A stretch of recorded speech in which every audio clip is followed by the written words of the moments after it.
ఇక ఈ దేశంలో అధ్యక్ష 2-3 అంశాలు మీ ముందు పెడతా.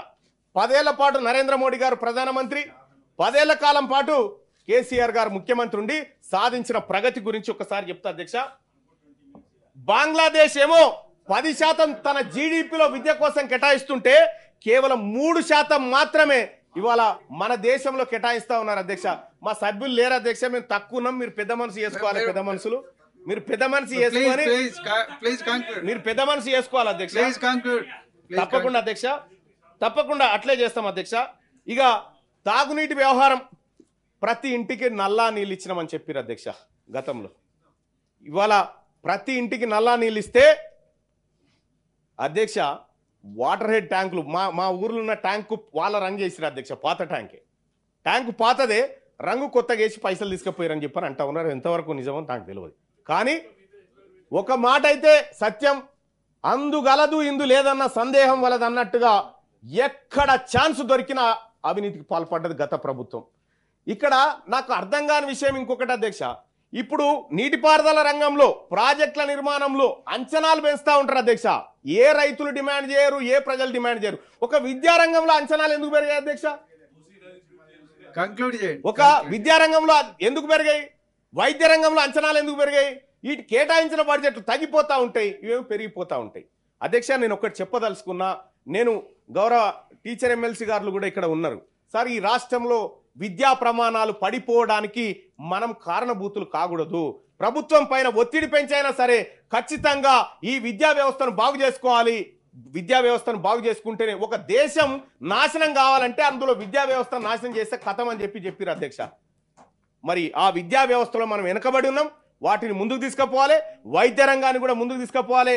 గౌరవనీయులు మంత్రివర్యులు ఇక్కడే ఉన్నారు కాబట్టి వైద్య వ్యవస్థను కూడా ముందుకు తీసుకుపోవాలి. వాటికి బడ్జెట్ను సవరించైనా ఇంకా కొంచెం పెంచితే బాగుంటుంది అనేటువంటి అభిప్రాయాన్ని తెలియజేస్తా ఉన్నా. అలాగే ఇంకొక విషయం అధ్యక్ష, బీసీలకు సంబంధించినటువంటి బలహీన వర్గాలకు 9,200 కోట్ల రూపాయలు కేటాయిస్తే బలహీన వర్గాల ప్రజలు నిజంగా ఆవేదన చెందిన అధ్యక్ష. ఎస్, ఈ బడ్జెట్లో ఈ 2,91,000 కోట్ల రూపాయల బడ్జెట్ ఉంటే దాన్ని సగారికి జీరితే అది బీసీల బడ్జెట్ కావాలి అధ్యక్ష. కానీ ఇలా 9,200 కోట్ల రూపాయలు మాత్రమే బీసీలకు కేటాయిస్తే పోనీ దాంట్లో ఎంతవరకు ఖర్చు చేస్తారనేది నాకు అది తెలియనటువంటి అంశం. రేపు పొద్దుగాల ఏ కార్పొరేషన్కి ఎంత, ఏ లెక్క ఎంత అనేది అది మళ్ళీ వచ్చినప్పుడు చూస్తేవా. కానీ బీసీల విషయంలో బడ్జెట్ బీసీలకు అన్టచబుల్గా మారుతూ ఉంది. దయచేసి ఈ అంశాన్ని రాష్ట్ర ప్రభుత్వం దృష్టిలో పెట్టుకొని రాబోయేటువంటి రోజుల్లో మనం 1,00,000 కోట్ల రూపాయలు బీసీల కోసం కేటాయిస్తాం అనుకున్నాం. ఈ రకంగా ఇచ్చుకుంటూ పోతే 10 ఏళ్ళు కూడా కాదు, 10 ఏళ్ళు కూడా సరిపోదు.